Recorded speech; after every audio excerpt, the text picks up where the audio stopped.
عمرك دزتي في شي طريق بالليل وبان ليك الضوء ديال الطوموبيلات الآخرين سابقك وحسيتي براسك معطل؟ هادشي اللي كديرو لنفسك كل نهار. سيكولوجيا حنا ولينا كنقارنو الكواليس ديالنا اللي فيها التعب والشك مع أحسن لقطات ديال الناس الآخرين اللي في السوشيال ميديا. انت كتشوف غير النهاية ديال الطريق وما كتشوفش شحال من مرة طاحت بيهم الطوموبيل في الحفر. الحقيقة هي أن كل واحد عنده التايم زون ديالو. كاين اللي تخرج في 22 عام وخدم في 30 ولقى راسو في 35. انت ما معطلش، انت غير في المسار ديالك اللي مكتاب ليك.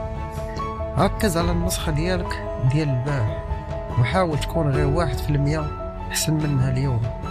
أما الآخرين فكل واحد كيجي في السباق بوحدو. إلا كنتي غتبدا تركز على راسك من اليوم، خلي لي قلب أبيض في الكومنتير وتابونا حيت الرحلة ديالك يلا بدات.